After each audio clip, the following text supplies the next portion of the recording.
Yo, what's up, MetaFam Sketcher? What's going on? Haven't seen you a couple weeks. Let us talk a bit.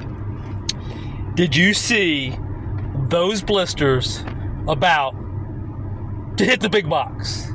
The booster packs. Oh my God. They look amazing. Don't hate. The 2 stars have a purpose. They are freaking amazing looking, eye-catching, walking down the Walmart, the Target aisles. Imagine it, okay? Imagine a scenario. Mommy and Daddy with little Jimmy, little Susie. You know, we were little Jimmy, little Susie at one time. La-di-da-di-da-di-da-di-da, la-di-da-di-da, la-di-da-la, la-di-da, grabbing your stuff. Oh my God! Oh my God! Mom! Dad! You see that too? You see that? Oh my God! I need that! I need that! I need that! No, Susie. No, Jimmy. No, Johnny. You're not getting that. Why not? I need it! I need it! I need it! Okay, will you shut up if I give it to you? Go get it. You've been there. Anyway, this is the impact of big box, of global distro, of the bigger picture. It's a different stage. It's not like walking into mom and pops. It's a whole stage where hundreds, thousands, tens of thousands, eventually millions of opportunities will be gotten that the lesser TCGs, the smaller guys and girls, will never ever have.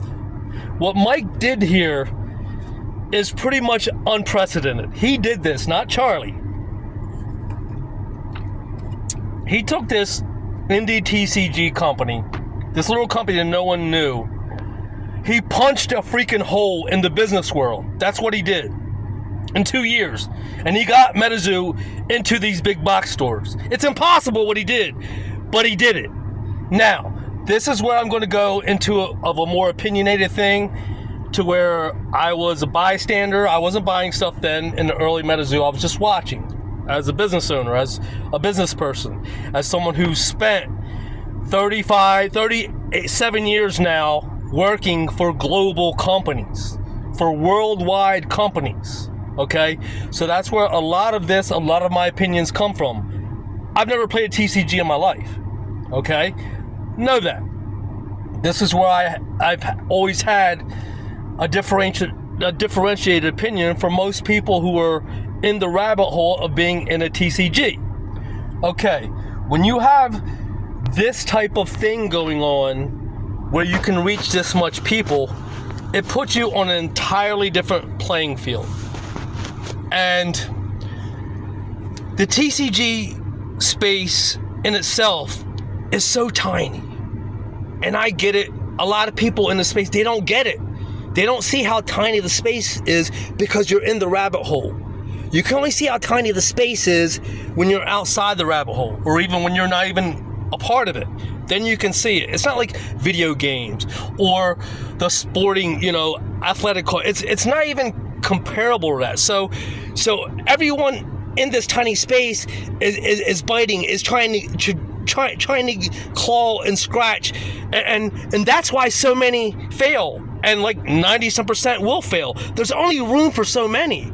So if you're not with the handful that's going to make it, your stuff's going to die. I hate to tell you that. I don't want to be the bringer of bad news. I don't want to tell you not to like something. I'm just telling you what it is. There's not enough room in the space for so many players. So there's going to be a handful of players. Now, who is going to have that stage to be those handful of players? Well, you know the big three already. And MetaZoo, Mike got his foot in the door to be on that bigger stage. Now, this is where my opinions are going to come into play.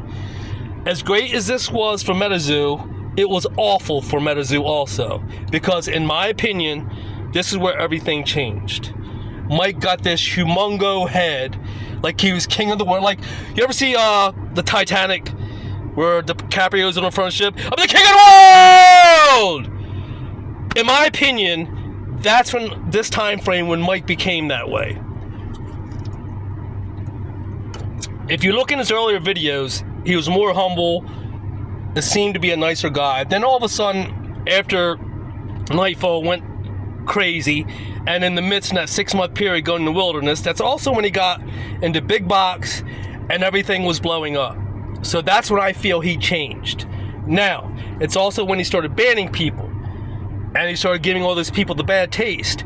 Charlie, please don't make those mistakes. Just because you're in big box, just because you're on a bigger stage, the reason Metasu mooned is because of the community. The big box, the global stage, the Walmart, the Target, they were just add-ons to open up a bigger avenue. That is not why Metasu mooned. And I believe because Mike got in there finally, he felt he could say, well, screw all these people now that got me here. I can ban them. I can make them sell MSRP $140 while I backdoor them from my vault selling for less. You know, those type of shady things started happening, in my opinion. Charlie, please don't make these mistakes and capitalize on this. Okay.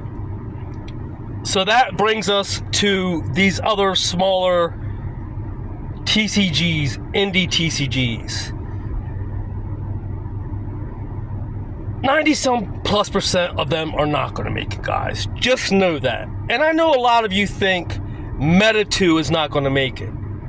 But they have an insanely bigger opportunity to make it if they just stop being knuckleheads than all these other places have put together, because they're already in. They got the name.